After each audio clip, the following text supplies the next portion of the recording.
Nas margens de uma grande baía, no litoral do Oceano Atlântico, vivia há muito tempo um grande guerreiro indígena. Ele tinha um estranho e maravilhoso poder, o de se tornar invisível. E assim ele se infiltrava no meio dos inimigos e ouvia os seus planos. Seu povo o chamava de Vento Forte, o Invisível. Ele morava numa tenda perto da praia com sua irmã, que o ajudava nos seus trabalhos. Vento Forte era cobiçado por todas as moças solteiras, mas todos sabiam que ele só se casaria com aquela que fosse capaz de enxergá-lo chegando à noite. Para testar a honestidade das pretendentes, ele usava de um inteligente artifício. Todas as tardes, sua irmã passeava na praia com uma delas. A irmã sempre o via, somente ela, e quando ela avistava Vento Forte se aproximando, ela perguntava à moça se ela estava conseguindo vê-lo.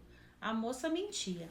Então ela perguntava com o que é que ele vinha puxando o trenó, e a moça tentava adivinhar, com uma corda, com galhos de árvore, com pele de alce.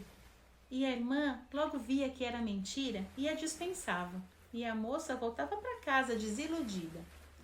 Muitas moças tentaram e todas fracassaram porque Vento Forte não se casaria com quem não falasse a verdade. Naquela aldeia vivia um cacique com suas 3 filhas. A mais nova era linda e amável e todos gostavam dela. As 2 mais velhas eram egoístas e rabugentas e logo passaram a ter ciúmes, os encantos da mais nova. Passaram a maltratá-la e a fazerem de tudo para que tivesse má aparência. Jogaram brasas de fogueira no seu rosto, deixando-o todo marcado, e chegaram a cortar de seus longos cabelos negros. Depois, disseram para os pais que ela mesma havia tomado aquela atitude. Mas a caçula era paciente, mantinha bom coração e seguia sua vida com alegria. Um dia, as filhas mais velhas do cacique resolveram tentar conquistar Vento Forte. Elas foram caminhar na praia com a irmã e quando a noite começava a se aproximar, a irmã de Vento Forte anunciou que ele vinha chegando. Então ela perguntou: "Então, vocês estão conseguindo vê-lo?" "Sim, eu estou." "Eu também." Então ela continuou: "E com que é que ele vem puxando o trenó?" As 2 se entreolharam e falaram ao mesmo tempo: "Com uma corda de couro cru." A irmã de Vento Forte levou as 2 para dentro da tenda. E assim que Vento Forte chegou e tirou seu manto e os seus mocassins, elas conseguiram vê-lo, mas apenas naquela hora. E logo ficou claro que elas haviam mentido e também foram embora para casa desiludidas. Algum tempo depois, a caçula também tentou conquistar Vento Forte. Ela então tentou se arrumar como pôde. Confeccionou com as suas mãos adereços e enfeites para colocar nos seus cabelos curtos e estragados. Usou cascas de árvore, sementes, penas e conchas e tentou como pôde enfeitar os cabelos e o seu colo. As irmãs riram muito dela e no caminho por onde ela passava, as outras moças caçoavam do seu rosto marcado. Mas a irmã de Vento Forte a recebeu com carinho e generosidade e foi com ela até a praia.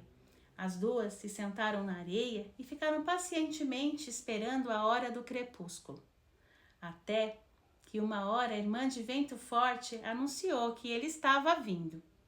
"E então, você está conseguindo vê-lo?" "Não." A irmã se surpreendeu. Era a primeira vez que alguém dizia que não o via. Então ela perguntou: "E agora, você está conseguindo vê-lo?" "Sim! E ele é maravilhoso." "E com que é que ele vem puxando o seu trenó?" "Com arco-íris?"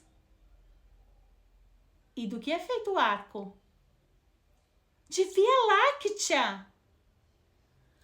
A irmã entendeu que, porque ela havia dito a verdade da primeira vez, Vento Forte o deixara ver. Então ela disse: é verdade, você o viu.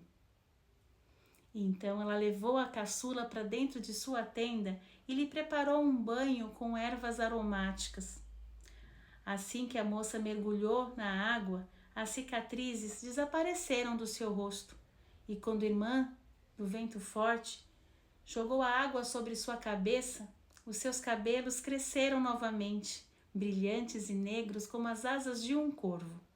Depois ela lhe envolveu com um lindo manto e a colocou sentada no lugar da esposa. Quando o Vento Forte chegou, ele se sentou ao seu lado e disse a ela que agora ela era a sua noiva. No dia seguinte, ela se tornou a esposa e passou a ajudar o Vento Forte nos seus grandes feitos. As irmãs ficaram furiosas e nunca souberam direito o que havia acontecido, mas Vento Forte, que sabia de suas maldades e de toda a covardia, resolveu castigá-la. Transformou-as em álamos e prendeu bem fundo suas raízes na terra. E é por isso que até hoje os álamos balançam com medo do Vento Forte chegar.